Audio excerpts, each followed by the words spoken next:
Lagyan natin lights. Yan, nagkakarga na po yan ng battery. Ay, ng power sa kanyang battery dito po. So, pag ginamit mo naman siya na ilalabas mo yan kasi input yung ginawa natin. So, output naman. So, baliktarin na natin to. Tanggalin natin to. What's up guys? So, magbabalik na naman tayo guys. Si Astroboy TV guys. So, ito. I-fix natin itong power bank module. So, turuan ko lang kayo paano natin ikabit to. So, yun, shoutout sa inyo. So, yun, rest day natin ngayon. So, yun. Tuloy lang natin yung ginagawa natin. Vlog lang tayo. So, ayan. Turuan ko kayo. Let's go. So, what's up guys? For today's video guys, tuturuan ko po kayo paano po i-repair natin yung ating mga power bank na sira yung charging pin. So, sayang din kasi ito guys. Meron kasi itong 10,000 milliampere battery. So, ang ginawa natin dito guys, ito. Bumili lang po tayo sa Lazada ng ganito. Or sa Shopee or sa TikTok. Meron po tayo nabibili. Tawag po dito guys ay charging board module. Yan, para magamit natin yung sayang naman kasi kung bibili pa tayo, magkano lang to, wala pa yatang 100 to sa sa online. So, turuan ko lang paano ikabit to. So, tara, pisahan mo natin, intro muna tayo. Let's go.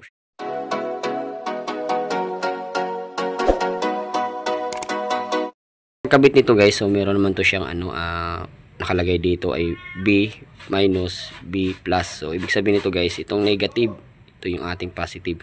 So sa power bank, so hanapin lang natin yung positive nito at saka negative. So ito guys, ito yung black, ito po yung positive, negative, tapos ito po yung positive natin. Imbes na red, dilaw po nakalagay dito. So common lagi yung black is sign for negative. So ito, ihinang lang natin to dito guys sa kanyang negative, yung black, yung yellow dito naman sa positive. So madali lang to guys. So meron siyang input saka output. Ito yung ginagamit natin pang input para makargahan yung battery. Ito naman po yung output para magamit natin yung i-charge natin cellphone or electric fan na rechargeable. Ganun lang guys para magamit natin to. So tara, kabit na natin to. Let's go. Napainit po natin yung panghinang natin. So ito lang po yung shop natin. Ayan, nasa side lang tayo kasi wala naman tayo shop kasi meron po kasi tayong trabaho. Ito lang po kasi libangan ko lang din po, vlog lang din po. So ayan, habang pinapainit natin yung ating panghinang, so shout out sa inyo sa mga nanonood. Ngayon pa lang po kayo nakapanood sa aking channel, so huwag niyo pong kalimutang i-follow ako o subscribe sa aking channel, Astroboy TV Official and Astroboy TV.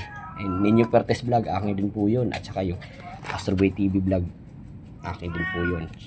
Mga Facebook page ko po yun. So yun, so cut lang natin to, then pakita natin paano ihinang to. Let's go. So sa paghinang naman ito guys, siyempre para kumapit ka lang yung panghinang natin, so kargahan muna natin to. Natin kung mainit na, mainit na ba? Di pa yata guys. Di pa natutunan yung lead natin, kasaksak lang kasi. Ayan, mainit na. So lagyan lang natin to konting amot. Ayan.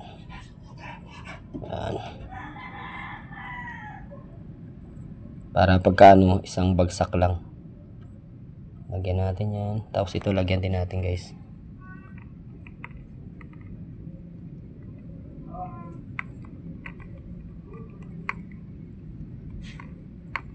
Ang hirap So nalagyan na. So pag nito, tinuro ko sa inyo kanina, yung black ay negative. So ganyan lang. Lagyan mo natin to sa negative. Bagsak lang guys. Dikit ka agad yan. Yan.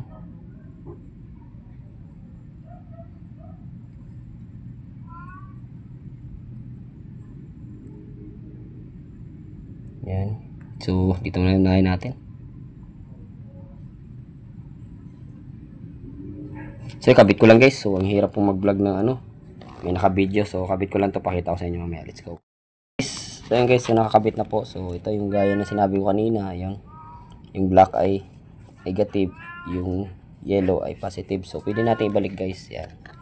So fix na natin yung ganyan. Balikan natin sa dating forma yan. Yan, meron na tayong power bank. Then kabit natin tong kanyang cover. Yan. So yan. Yan guys. Yan. So testing natin guys kung good yung ginawa natin. So kukuha tayo ng, lagay natin yan dyan. So yan yung forma nya guys. Pakita natin. So, testing natin kung gumagana yung ginawa natin. So, meron tayo ditong electric fan. So, magkakaroon po ng indicator light na red kung nagka-charge. So, kuha tayo ng cord. Ayan. So, salpak natin ito guys. Pag salpak natin yan, pag nilagay na natin yan dito sa ating electric fan, magkakaroon ng red yan. Ibig sabihin, magla-light din yung kano niya. Ibig sabihin, nagkakarga na. So, charge natin. Ayan guys, so meron na siyang indicator na red. Nakita nyo ba?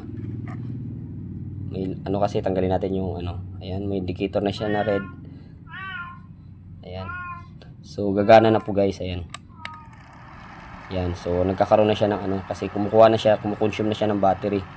So, kung kinukuha niya yung battery, papunta doon sa electric fan. Ayan. So, pag binunot natin niya, mawawala po yung red.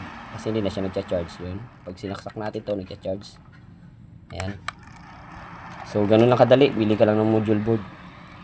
Charging module board sa Lazada or sa mga online. So, dito na lang po tatapusin yung vlog ko guys. So, lagyan na natin ng ilaw. Let's go! Follow nyo ako guys.